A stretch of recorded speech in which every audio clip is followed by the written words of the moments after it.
Senator Lindsey Graham died Saturday night at his Capitol Hill home. He was 71 years old, and a preliminary medical examiner's finding indicates the cause was aortic dissection, a tear in the main artery of the heart.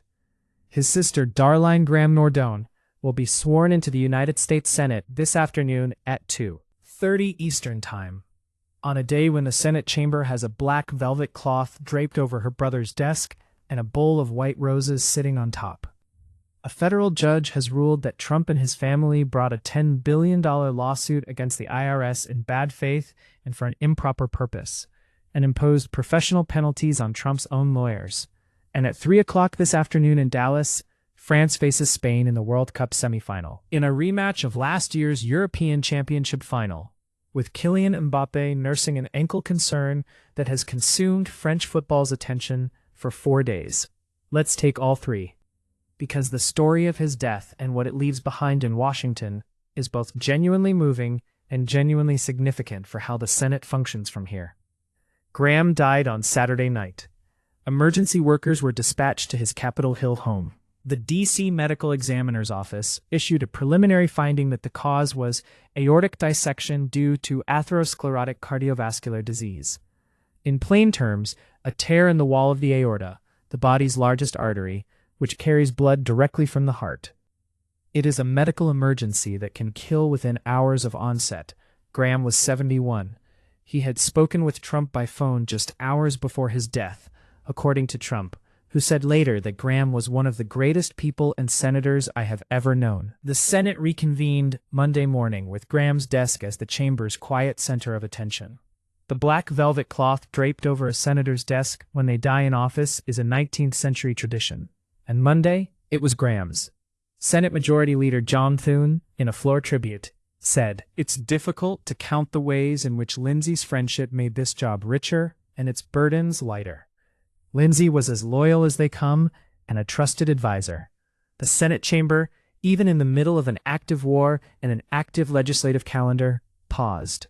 The personal story of Graham and his sister is the one element of this that every outlet has led with, and rightly so.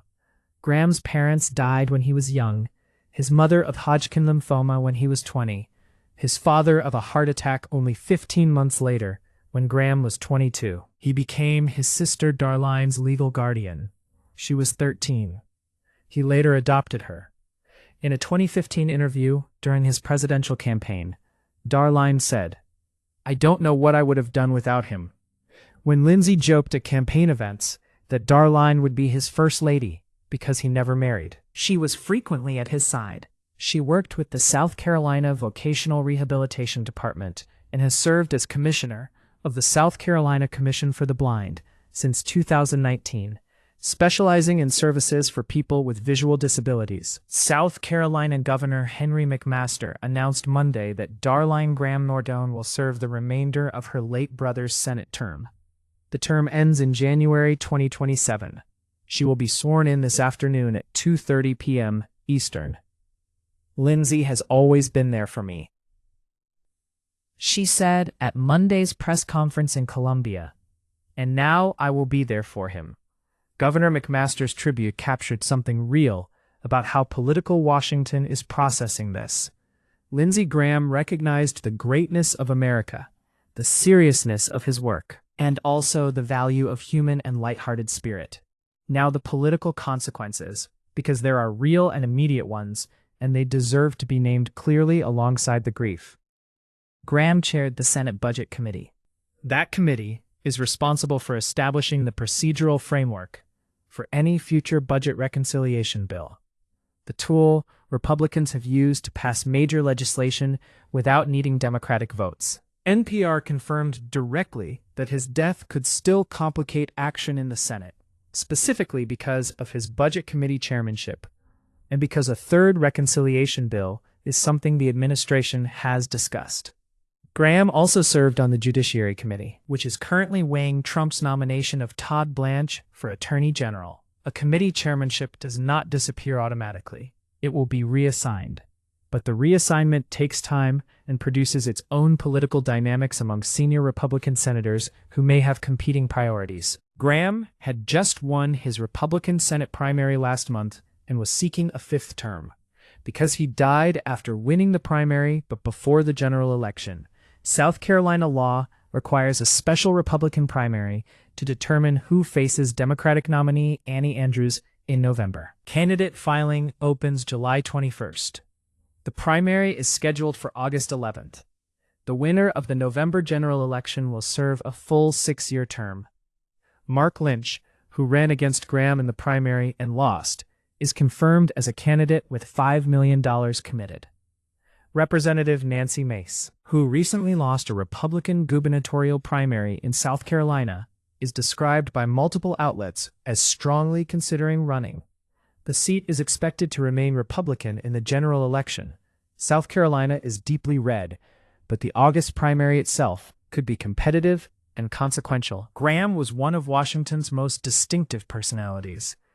He had a specific gift for the kind of Senate floor theatrics that produced genuine moments, sometimes infuriating, sometimes genuinely funny, almost always immediately quotable. He was a hawk on military intervention, a key supporter of Trump through both terms, even during periods when that support required obvious political acrobatics, and a voice on foreign policy who was listened to on both sides of the aisle because he had specific knowledge of the military relationships he was talking about. He also said things about Trump in 2016 that he spent years not talking about. All of that is part of the same person, and all of it will be in the Senate's institutional memory in a way that Darline Graham Nordone, whatever her own merits and commitments, cannot replicate in 5 months. Because what a federal judge said Monday deserves to be understood in its specific terms rather than summarized too quickly. The Wall Street Journal, reported through GoLocalProv and confirmed by CBS News, described the ruling plainly. A federal judge found that President Trump and his family acted in bad faith in bringing a $10 billion lawsuit against the Internal Revenue Service. The judge imposed professional penalties against the lawyers who represented Trump in the case, and issued what CBS News described as a scathing rebuke of both the president's legal team and the Justice Department for its handling of the matter. The judge's specific conclusion, per CBS, the suit was brought for an improper purpose. The backstory of this lawsuit is essential for understanding why the ruling is significant, beyond the normal run of bad faith litigation findings. Trump sued the IRS, claiming it had illegally and politically targeted him with audits. The extraordinary thing that happened next, the thing the judge's bad faith and improper purpose findings now retroactively characterize, is that the lawsuit led to a settlement within Trump's own administration. The U.S. government, represented by Trump's own Justice Department, agreed to create a nearly $1.8 billion anti-weaponization fund, and made a further commitment to cease all pending tax audits of Trump, his family, and his businesses. Think about what that sequence describes. A private litigant, who is also the sitting president, sues the federal agency that audits taxpayers. His own administration, which reports to him as the executive branch's chief, settles the case in ways that directly benefit the litigant personally, including stopping ongoing audits of the president himself and his family. A federal judge has now ruled that the lawsuit underpinning that entire arrangement was brought in bad faith and for an improper purpose. I want to be careful here about what the ruling says and what it doesn't say. The ruling, as confirmed in available reporting, addresses the conduct of Trump's lawyers and finds the lawsuit was brought for an improper purpose. It imposes professional penalties on those lawyers. What it does not do, at least not in what has been reported so far, is specifically address the legality of the $1.8 billion fund or the audit cessation agreement on their own terms.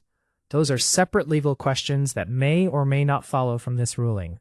But here's what is documented and confirmed as a sequence of events. Trump sued the IRS. His Justice Department settled in a way that created a personal financial benefit for Trump, a fund, and stopped pending audits of his family and businesses. A federal judge then found the lawsuit that enabled that settlement was brought in bad faith. If you are looking for a legal definition of conflict of interest operating without institutional constraint, this week provided one. The judge said so from the bench, imposed penalties on the lawyers and harshly criticized the Justice Department's participation. Those are the facts as confirmed. Because it starts in a few hours and deserves anticipation. At 3 p.m. Eastern this afternoon, France faces Spain at AT&T Stadium in Arlington, Texas, in the first World Cup semifinal. This is a rematch of the 2024 European Championship final, which Spain won.